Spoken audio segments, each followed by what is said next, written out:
Tem uma questão sobre o Poder Judiciário, e vamos falar disso agora, que é assim, esse senho franzido, esse rosto austero, este olhar meio fuzilante que os juízes e os membros do Ministério Público carregam, e quando uma máquina fotográfica vira-se para eles, eles de fato fecham, né, o semblante para tirar foto, para essa ideia, né? Sou austero, sou severo, sou implacável, essa ideia de justiça, né? Que é uma ideia completamente equivocada do que é a justiça, né? A justiça deve ser dura, mas acolhedora, né? A justiça deve ser uma defensora da sociedade. Mas não tem só juiz e juíza, sobretudo assim, não. Tem outros modelos, mas tem essa coisa, sabe? Não tem conversa, que nada passa, que é justiça 100%. Então, o que mais você vai ver, animação, o que você mais vai ver são fotos como essas, do Alexandre de Moraes e do Gonê. Mas a história não é bem essa. A história não é bem essa, né? É implacável com alguns, né? Com outros também não. Deixa eu só ler aqui, olha, Michele Niela. Mauro, pela primeira vez que consigo participar ao vivo. Muito bem-vinda, muito bem chegada. Isso porque as professoras municipais de Salvador, olha aí, ó, greve amanhã, professoras e professores e trabalhadores da educação em São Paulo e, em Salvador, assembleia exigindo, entre outros, o pagamento do piso salarial da educação. Gente, nós estamos num evidente ascenso do movimento social, da luta dos trabalhadores no Brasil.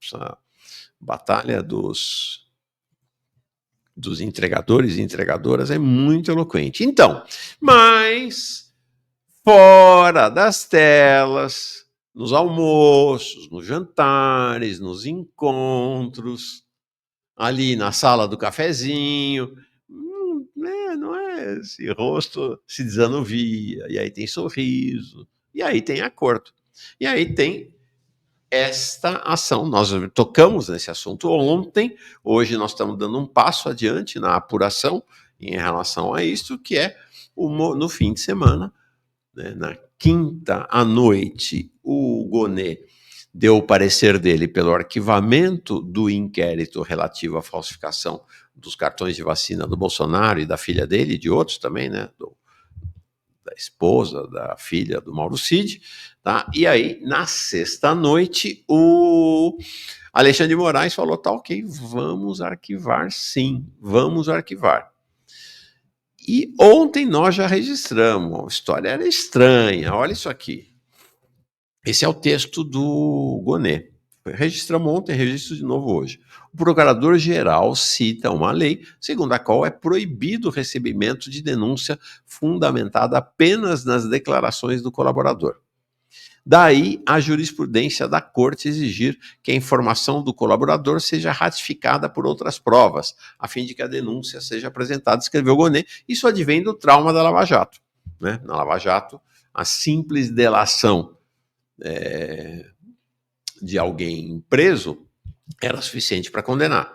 Então foi construída uma jurisprudência ao longo dos últimos anos para impedir isto. Então, o que ele está querendo dizer? Todo esse inquérito aí está baseado em delação do Mauro Cid. Não tem valor nenhum. Não tem valor nenhum. Pois é. Mas não é bem isso, entendeu? Não é bem isso. Nós já mostramos, ontem eu disse, conversei longamente com o nosso galo preto, né, o Leandro Fortes, que estudou esse caso da delação, do inquérito das vacinas. Ele fala, Mauro, o inquérito é perfeito. A investigação da Polícia Federal mostra tudo. Ela mostra o horário em que entrou, onde imprimiu. Não tem só essa história de delação, é cascata. E aí, tem o seguinte: é o jogo. É o jogo. Justiça é política. Sempre, sempre. A justiça é política. Sempre. Né? Então, essa coisa do judiciário, eu acho.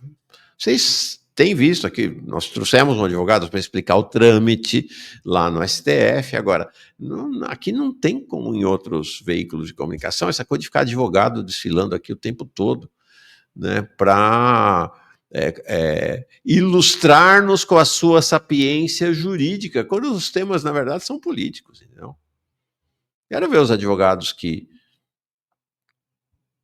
pontificam em várias mídias, o que estão falando agora em relação a esse arquivamento? Vão defender também? É indefensável, é absolutamente indefensável do ponto de vista da técnica jurídica. Mas não é isso. A técnica jurídica não é o mais importante num processo. Esquece. Isso é cascata. Isso é exatamente o discurso que os operadores do direito fazem, né, para se manterem para manter a área reservada, o espaço reservado unicamente para eles. Não é bem assim. Não é bem assim, e aí está aqui. Né? Esse gesto de engavetar, de arquivar, de deletar a ação contra Bolsonaro por conta da falsificação do cartão da vacina faz parte de um movimento do Alexandre de Moraes e do Gonê, da PGR e do STF, não é só o Alexandre de Moraes, evidentemente, tá? Distensionar as relações com os bolsonaristas, desarmar a possibilidade de aprovar a anistia. É um jogo. É um jogo. E este jogo fica evidente quando, na verdade, eles engavetaram um inquérito que estava perfeito, entendeu? Que estava perfeito. Inclusive, a Polícia Federal ontem reagiu, os investigadores, indignados. Vou ler esse trecho aqui da coluna da Bela Megali no Globo. Ela tem boas fontes na Polícia Federal. Também falei ontem com 2 delegados da Polícia Federal, disseram que o clima é de indignação lá. Porra, a gente trabalhou que nem louco aqui, montamos um inquérito, não é perfeito? Não, mas um inquérito de excelência para eles virem nos acusar de ter montado um processo, um inquérito baseado apenas em delação. Faça-me o favor. E aí? Então é isso. Investigadores mostram insatisfação com essa justificativa apresentada por Gonê. A avaliação dos policiais federais é que no inquérito em que Bolsonaro e os outros aliados foram indiciados, a Polícia Federal indiciou, mandou para a PGR para denunciar, né? A gente viu isso tudo agora nesse caso aí do golpe, né? A prova sobre o envolvimento do ex-presidente no crime. A principal dela, segundo o relatório da PF, é que o certificado de vacinação falso de Bolsonaro e sua filha foram impressos em dezembro de 2022 dentro do Palácio do Alvorada, residência oficial da presidência. Então, como é que é só a delação? Como é que é só a delação?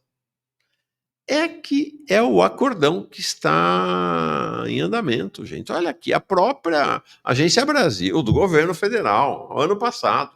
O relatório final da Polícia Federal, então, é a agência do governo Lula dizendo o seguinte: o relatório final da Polícia Federal sobre a falsificação dos certificados de vacinação contra a Covid-19 do ex-presidente Jair Bolsonaro descreve como um esquema montado pelo ex-ajudante de ordens da presidência, o Mauro Cid, proporcionou certidões fraudadas para ao menos 9 pessoas.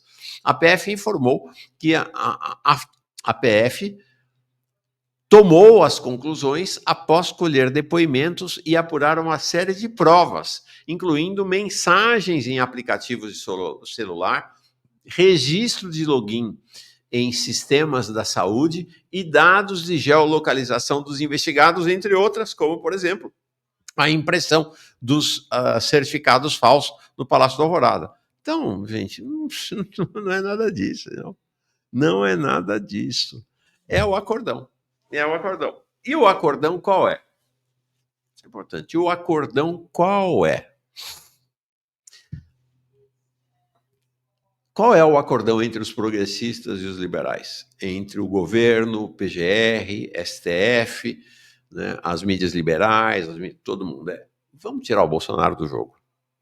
Vamos tirar o Bolsonaro do jogo, porque ele é um inconveniente. Ele não é mais operacional para governar o país, para manter a roda girando no Estado brasileiro. Então vamos tirar ele do jogo. Então é este o acordão.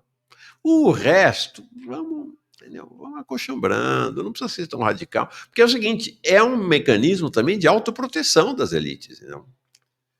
Porque se pega o Bolsonaro e vai punir o Bolsonaro e todo mundo em todos os processos, tem o das joias aí pela frente. Ontem eu vi 2 versões na PF, tá? Uma versão dizendo, ó, no caso das joias, vai ter rebelião aqui na PF se o Gonê mandar arquivar. Vai ter rebelião, porque o caso das joias foi uma das maiores investigações da história da Polícia Federal. Essa, ao lado da do golpe, essa das joias, eles disseram, não tem. Então, vamos ver, tá? Mas já tem coisas andando, né? Porque o TCU, que faz parte do esquemão, do acordão, o TCU já soltou um parecer lá atrás. Lembra da história do relógio do Lula? Dizendo que era legal o Lula não ter devolvido o relógio, ter ficado com o relógio, um relógio caríssimo. E então abriu caminho na interpretação do TCU, dos juristas e tal, para que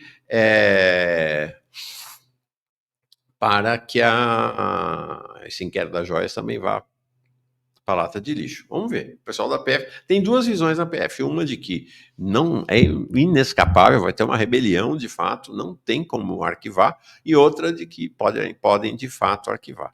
Então, o acordão é esse, entendeu? O acordão é esse. Pega o Bolsonaro, tira ele do jogo, e aí a gente vai. Segue o jogo. Segue o jogo. É disso que se trata. Porque isso, se vai ser implacável na joia, se vai ser implacável no cartão de vacina, se vai condenar todo mundo, isso representa um risco para as demais forças políticas do país também. Não é? Pau que bate em Chico, bate em Francisco. Então, essa é a questão. Tem um fenômeno de autopreservação das elites, da cúpula política e econômica do país. Então, é esse o acordão. Nós vamos ver no julgamento são 34. 34 denunciados, né? Estamos vendo lá, o julgamento vai ser em 5, são 5 julgamentos que acontecerão paralelamente. Nós vamos ver algumas surpresas no resultado desse julgamento. Se segura, vai se preparando. Veremos algumas surpresas. E aí, o José Senac dizendo, bate nada, Mauro. Bate. Não bateu no Lula lá atrás? Não está batendo no Bolsonaro agora? Uma hora pode bater no Lira. É claro que mais bate. Né? É diferente do que acontece nas periferias, para os trabalhadores. Trabalhadores da justiça é uma justiça de classe. Uma justiça de classe. Agora, um aspecto interessante desse processo aqui, não, eu vou falar daqui a pouquinho, quando falar da Le Pen, sobre esse ingresso do Poder Judiciário de maneira escancarada, aberta, na política. Não só aqui no Brasil, há um processo que começa a se espalhar internacionalmente.